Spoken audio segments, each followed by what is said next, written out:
Hi ಎಲ್ಲರಿಗೂ ನಮಸ್ಕಾರ. Welcome to West Talk. ಇವತ್ತಿನ ವಿಡಿಯೋದಲ್ಲಿ ಇಡ್ಲಿಗೆ ಬಹಳ ಟೇಸ್ಟಿಯಾಗಿ ಅಷ್ಟೇ ಕ್ವಿಕ್ಕಾಗಿ ಸಾಂಬಾರು ಹೇಗೆ ಮಾಡೋದು ಅಂತ ನೋಡೋಣ. ಈ ವಿಡಿಯೋನ ಎಲ್ಲೂ ಸ್ಕಿಪ್ ಮಾಡದೆ ಕೊನೆವರೆಗೂ ನೋಡಿ. ಈ ರೀತಿ ಸಾಂಬಾರು ಮಾಡಿಕೊಟ್ರೆ 2 ಇಡ್ಲಿ ಜಾಸ್ತಿನೇ ತಿಂತಾರೆ, ಅಷ್ಟು ರುಚಿಯಾಗಿರುತ್ತೆ ಈ ಸಾಂಬಾರು.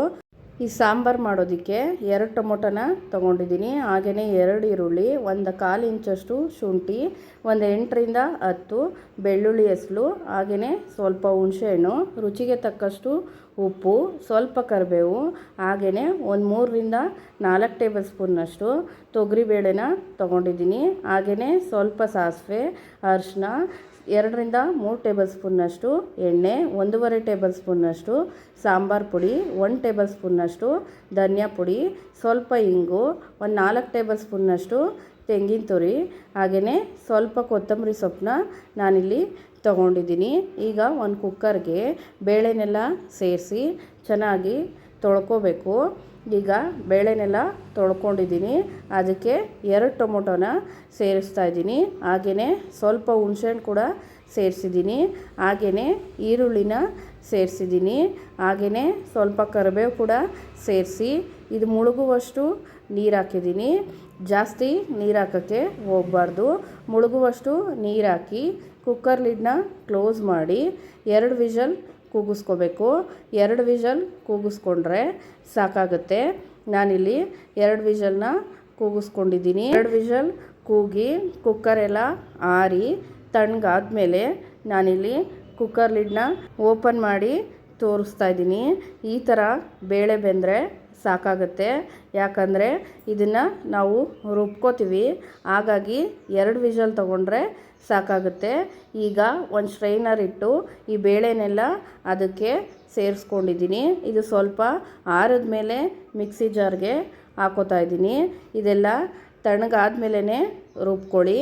ನಾನಿಲ್ಲಿ ಬೆಂದಿರೋ ಮಿಶ್ರಣನೆಲ್ಲ ಸೇರಿಸಿ 1.5 ಟೇಬಲ್ ಸ್ಪೂನ್ನಷ್ಟು ಸಾಂಬಾರು ಪುಡಿನ ಸೇರಿಸಿದ್ದೀನಿ. ಖಾರನ ನೋಡಿಕೊಂಡು ಸೇರಿಸ್ಕೊಳ್ಳಿ.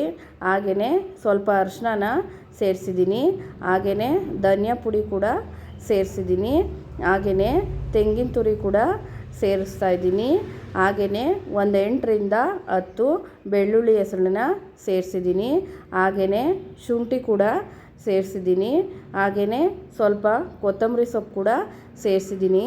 ಇದಕ್ಕೆ ಸ್ವಲ್ಪ ನೀರು ಹಾಕಿ ಈ ಥರ ರುಬ್ಬಿ ಇಟ್ಕೋಬೇಕು. ಸ್ವಲ್ಪ ನೀರು ಹಾಕ್ಕೋಬೇಕು. ಈಗ ಸಾಂಬಾರು ಮಾಡೋದಕ್ಕೆ ಒಂದು ಪಾತ್ರೆನ ಬಿಸಿಗಿಟ್ಟಿದ್ದೀನಿ. ಪಾತ್ರೆ ಎಲ್ಲ ಬಿಸಿ ಆದಮೇಲೆ ನಾನಿಲ್ಲಿ ಎಣ್ಣೆನ ಸೇರಿಸಿದ್ದೀನಿ.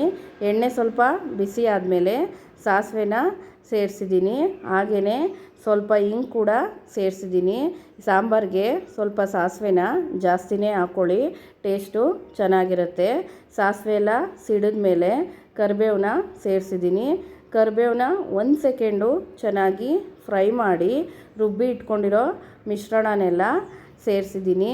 ಆ ಮಿಕ್ಸಿ ಜಾರ್ಗೆ ಸ್ವಲ್ಪ ನೀರು ಹಾಕಿ ಅದನ್ನು ಕೂಡ ಸೇರಿಸಿದ್ದೀನಿ, ಹಾಗೆಯೇ ಬೇಳೆಕಟ್ಟು ಸೋಸ್ಕೊಂಡಿದ್ವಲ್ಲ ಆ ಬೇಳೆಕಟ್ಟನ್ನ ಇದಕ್ಕೆ ಸೇರಿಸಿದ್ದೀನಿ.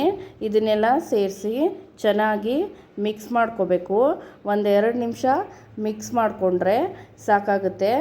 ಈಗ ಈ ಹಂತದಲ್ಲಿ ಸಾಂಬಾರು ಯಾವ ಅದಕ್ಕೆ ಬೇಕೋ ಅದನ್ನು ನೋಡಿಕೊಂಡು ನೀರನ್ನು ಸೇರಿಸ್ಕೊಳ್ಳಿ.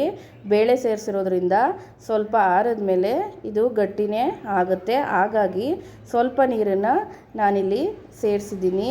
ನೀರನ್ನೆಲ್ಲ ಸೇರಿಸಿ ಚೆನ್ನಾಗಿ ಮಿಕ್ಸ್ ಮಾಡಿ 1 ಕುದಿ ಬರೋವರೆಗೂ ಹಾಗೆ ಬಿಡಬೇಕು. 1 ಕುದಿ ಬರಬೇಕಾದ್ರೆ ರುಚಿಗೆ ತಕ್ಕಷ್ಟು ಉಪ್ಪನ್ನ ಸೇರಿಸಿದ್ದೀನಿ, ಹಾಗೆಯೇ ಸಣ್ಣದಾಗಿ ಹಚ್ಚಿ ಕೊತ್ತಂಬರಿ ಸೊಪ್ಪನ್ನು ಕೂಡ ಸೇರಿಸಿದ್ದೀನಿ. ಉಪ್ಪನ್ನೆಲ್ಲ ಸೇರಿಸಿ ಚೆನ್ನಾಗಿ ಮಿಕ್ಸ್ ಮಾಡಿ 1 ಕುದಿ ಕುದಿಸ್ಕೊಂಡ್ರೆ ಸಖತ್ ಟೇಸ್ಟಿಯಾದ ಇಡ್ಲಿಗೆ ಸಾಂಬಾರು ರೆಡಿಯಾಗುತ್ತೆ. ನೀವು ಇದನ್ನು ಬಹಳ ಬೇಗ ಕೂಡ ಮಾಡ್ಕೋಬೋದು. ಬೆಳಗಿನ ಗಡಿಬಿಡಿಯಲ್ಲಿ ತುಂಬ ಬೇಗನೆ ಆಗುತ್ತೆ.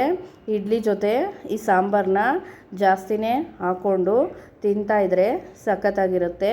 ಈ ವಿಧಾನದಲ್ಲಿ ನೀವು ಒಂದ್ಸಲಿ ಟ್ರೈ ಮಾಡಿ, ಖಂಡಿತವಾಗ್ಲೂ ನಿಮಗೂ ಕೂಡ ಇಷ್ಟ ಆಗುತ್ತೆ. ಈ ವಿಡಿಯೋ ನಿಮಗೆ ಇಷ್ಟ ಆದರೆ ಲೈಕ್ ಮಾಡಿ, ಕಮೆಂಟ್ ಮಾಡಿ, ಶೇರ್ ಮಾಡಿ, ಹಾಗೆ ಮರಿದೆ ನಮ್ಮ ಚಾನಲ್ನ ಸಬ್ಸ್ಕ್ರೈಬ್ ಮಾಡ್ಕೊಳ್ಳಿ. ಮತ್ತೆ ಮುಂದಿನ ವಿಡಿಯೋದಲ್ಲಿ ಸಿಗೋಣ. Thank you.